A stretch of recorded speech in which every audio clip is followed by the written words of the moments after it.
One of these two hybrid systems is quietly failing thousands of American owners in 2026, and the automotive press refuses to tell you which one. You are about to spend between $35,000 and $50,000 on a hybrid SUV that promises 25 years of proven reliability, or on the newer Challenger that claims superior engineering. But only one of them is telling you the truth. The other is hiding a compounding cost that will show up on your repair invoice, at the gas pump, and at the trade-in counter. A hidden bill that can climb past $4,200 over the first 5 years of ownership. And the worst part? The buyers who signed the paperwork last month have no idea it is coming. So before you walk into a Toyota or Honda showroom this quarter, you need to hear exactly which hybrid architecture is quietly betraying its owners in 2026, and why the reviewers on the payroll of both brands are not going to be the ones to warn you. This is not a spec sheet comparison. This is not a horsepower argument. This is about which hybrid system is still going to be running smoothly at 150,000 miles, which one is going to drain your wallet at the pump despite the sticker on the window, and which one is already forcing dealership service departments into fights over what the warranty does and does not cover. And by the time we get to the final section, one of these two automakers is going to be exposed as engineering a hybrid system that looks brilliant on paper and quietly falls apart in the real world. Start with the philosophies, because that is where the entire story begins. Toyota's 5th generation Toyota hybrid system, the system now known as THS5, is already in showrooms inside the 2026 Toyota RAV4 hybrid. It is the direct descendant of the same planetary gear architecture Toyota has been refining since 1997. Nearly 3 decades of continuous evolution. The engine, 2 motor generators, and the planetary gear set all share one shaft, splitting mechanical and electrical power through a device Toyota calls the power split device. It is elegant. It is mechanical. It is in many ways boring. And that is exactly the point. Honda took a completely different road. The 2026 Honda CR-V hybrid runs a 2-motor e-HEV system, a series parallel architecture where the wheels are driven electrically at low and moderate speeds, then coupled directly to the gasoline engine through a lock-up clutch only at highway cruise. There are no gears in the traditional sense, no planetary set. The engine spends most of its life acting as a generator and only occasionally becomes a driving force. On the whiteboard in Tokyo, this is the future. Clever, aggressive, packaged around the way people actually drive. Now ask yourself a harder question. Which philosophy actually survives American driving conditions? Stop-and-go traffic in Phoenix summers at 115 degrees, cold starts in Minnesota at 20 below zero, sustained 80-mile-per-hour cruising across Kansas in a fully loaded family SUV. Because on paper, the Honda CR-V hybrid approach looks more efficient in the very driving cycle the EPA measures. But under the sustained thermal and mechanical stress of real American ownership, the Toyota RAV4 hybrid architecture has 25 years of proven behavior behind it, and the Honda architecture is still writing its own field history in the United States. Here is what neither brand wants you to focus on. The Toyota system carries a mechanical vulnerability inside the power split device that shows up when ECVT fluid maintenance is neglected past 100,000 miles. The Honda system carries a different vulnerability entirely, one tied to the lock-up clutch and the way it engages under repeated high-load highway pulls. Both flaws are real, both are documented, and only one of them is starting to appear in service bulletins right now. Now attack the EPA numbers directly, because this is where the gap between marketing and reality opens up wide enough to swallow your fuel budget. The 2026 Toyota RAV4 hybrid advertises 39 mpg combined in AWD trim. The 2026 Honda CR-V hybrid advertises 37 mpg combined in AWD trim and 40 mpg combined in front-wheel drive trim. On paper, Honda edges Toyota in the FWD spec sheet. Not even close. Look at Fuelie data. Look at owner-submitted long-term averages. Look at the owner forums full of tanked receipts, and a very different story emerges.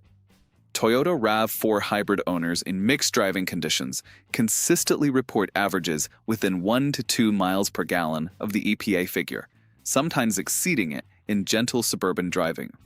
Honda CR-V hybrid owners, particularly in cold climate and heavy highway states, report a persistent gap of 3 to 5 miles per gallon below the EPA number, especially once the ambient temperature drops below 40 degrees and the lockup clutch is forced to work harder to maintain efficiency at highway speed. Now, run the math on your driveway. If you drive 15,000 miles per year at $3.60 per gallon, a real-world difference of 4 mpg between advertised and actual, a difference the Honda architecture is quietly delivering to a slice of its owners, costs you around $360 per year, or roughly $1,800 to $2,400 across a 60,000-mile ownership window. That is not pocket change. That is the down payment on your next set of tires. The reason the automotive press keeps quoting the EPA figure instead of the truth is simpler than you think. The EPA number is what the manufacturer supplies.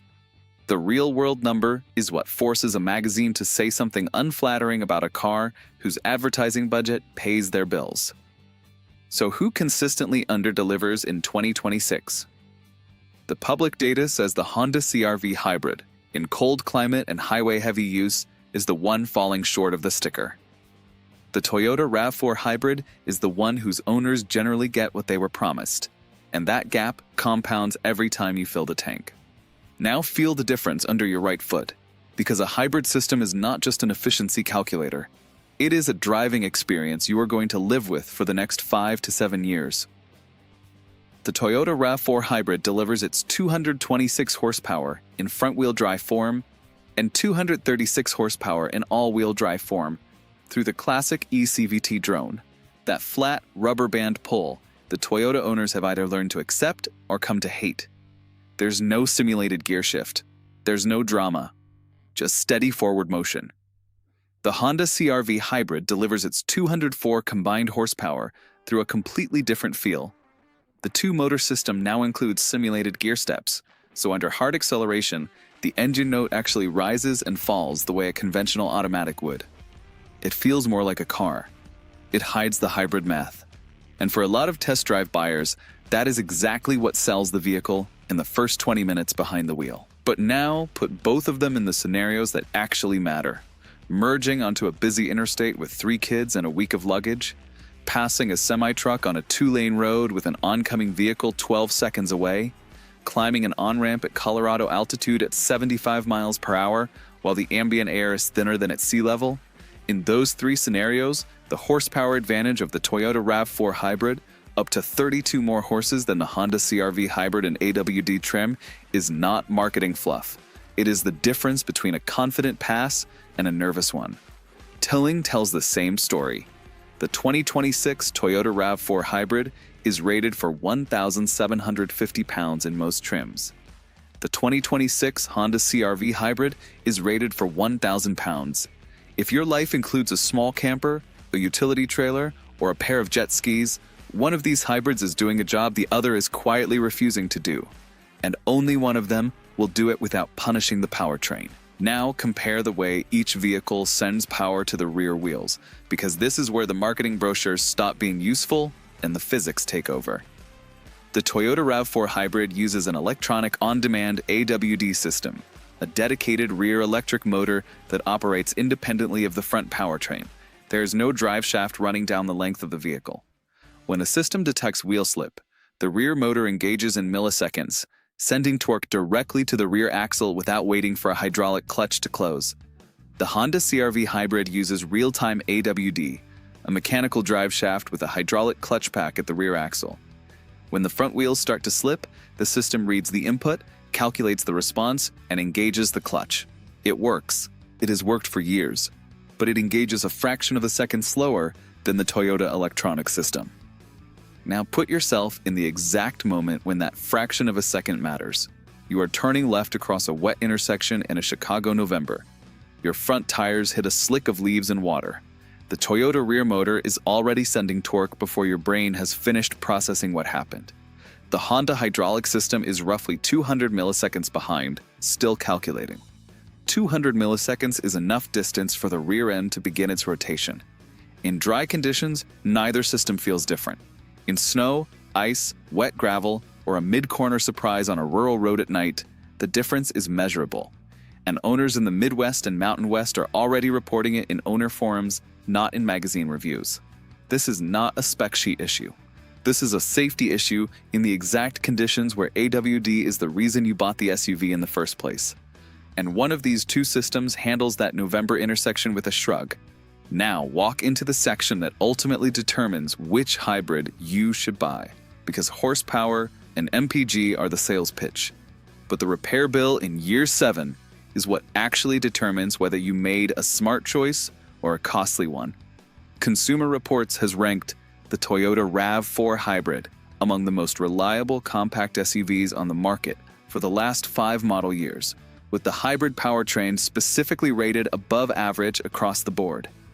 The Honda CR-V Hybrid has scored well on new car reliability, but its long-term data set, because the current eHEV architecture is newer to the US market, is thinner. That thinness is not a criticism. It is a fact.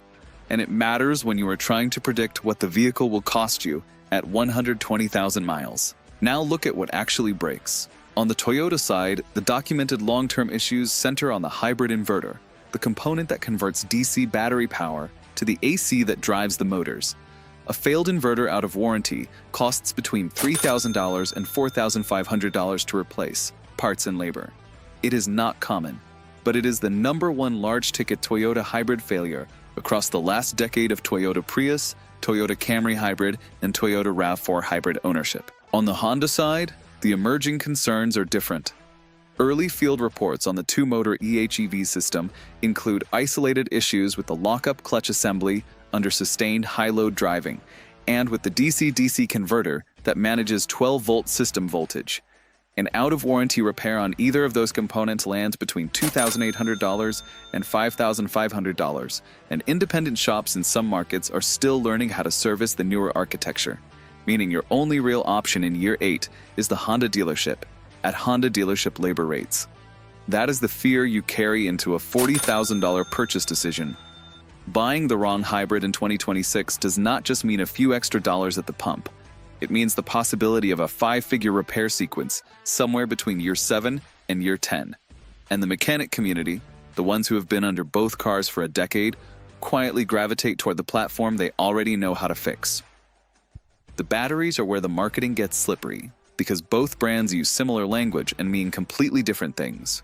Both the Toyota RAV4 Hybrid and the Honda CR-V Hybrid use lithium-ion battery packs in 2026. Both carry a hybrid battery warranty of 10 years or 150,000 miles for the original owner. On paper, they look interchangeable. They are not.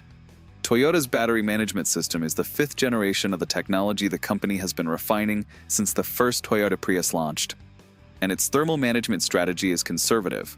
The pack rarely sees the extremes of state of charge that accelerate degradation. Honda's battery management under the eHEV architecture is more aggressive by design, because the whole system depends on frequent deep cycling between electric and hybrid modes. That aggressive cycling is what delivers the fuel economy in the city. It is also what quietly ages the pack faster over the first 100,000 miles. Now look at the fine print in the warranty.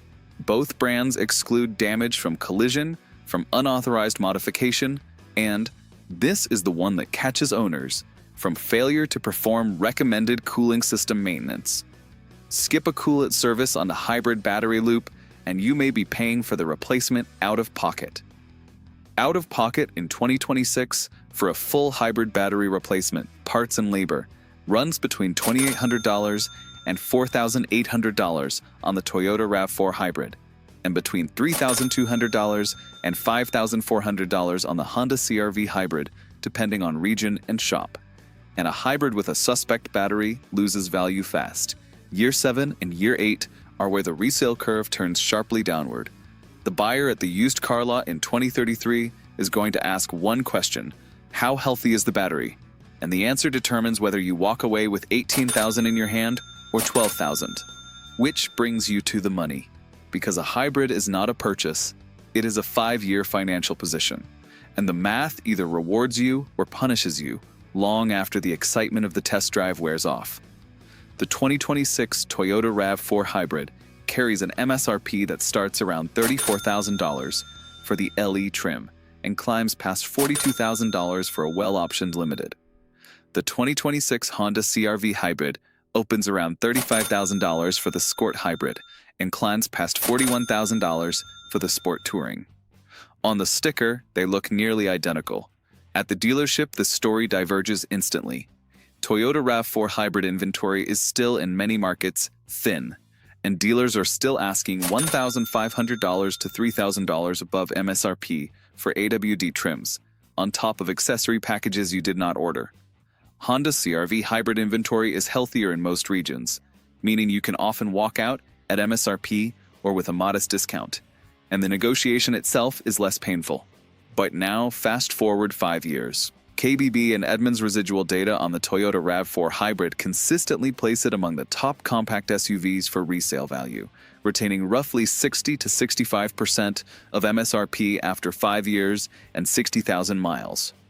The Honda CR-V hybrid retains roughly 55 to 60%, solid but not top of class. Run the trap on paper, pay $2,000 more upfront for the Toyota, and you might recover $3,500 more at trade-in, a net gain of $1,500. Save $2,000 upfront on the Honda, and you might give back $3,500 more at trade-in, a net loss of $1,500. The hidden $4,200 we teased at the start of this video? It is the combined 5-year impact of fuel economy under delivery, dealer markup dynamics, and residual value gap on the wrong choice. It compounds silently, and it is the reason two people paying similar monthly payments in 2026 walk away with very different net outcomes in 2031. Now, the section that separates this video from every other Toyota versus Honda comparison you will find on this platform, because this is the compromise nobody wants to talk about, and it is buried in one of the two hybrid systems in a place the automotive press has been carefully looking past. Here it is, the Honda eHEV2 motor system in the 2026 Honda CR-V hybrid was engineered around a driving cycle that assumes frequent transitions between electric and hybrid modes, city stop and go, suburban commutes, moderate highway. It works beautifully inside that envelope, but push it outside that envelope for extended periods, sustained highway cruising above 75 miles per hour in hot weather, or repeated high load tolling near capacity, or long climbs at altitude, and the lockup clutch assembly and the associated thermal loads on the system are pushed harder than the original design brief anticipated. Early field data from high-mileage highway users is starting to suggest, and the language here matters, that the long-term durability of that lockup clutch under sustained high-load use may not match Toyota's proven planetary gear architecture, which has spent 25 years being refined against exactly this kind of American driving. That is the hidden weakness, not a defect, not a recall. An engineering compromise that only reveals itself after 40,000 miles of the wrong kind of driving. The kind of driving a Texas highway commuter or a Colorado tow-behind owner absolutely does, and the kind of driving the Japanese design brief simply did not center. So, the answer to the opening question is this. In the pure objective sense, durability under the full range of American driving conditions, long-term repair cost predictability, and resale value across the ownership window, the Honda CR-V hybrid in 2026 carries more risk than the Toyota RAV4 hybrid. Not because Honda engineers are worse, not because the technology is bad, but because Toyota has 25 more years of scar tissue built into every decision that went into THS5. And in the world of hybrid ownership past year 7, scar tissue is worth more than a whiteboard. But here is the twist. There is a third hybrid architecture entering the US market in 2027, a system that could make both of these look obsolete overnight. And one of these two brands is already scrambling in a way you will not see in any press release. So which brand do you think is quietly panicking right now, Toyota or Honda? Drop a T or an H in the comments and tell me why. I am reading every one of them, and the next video is going to name the disruptor.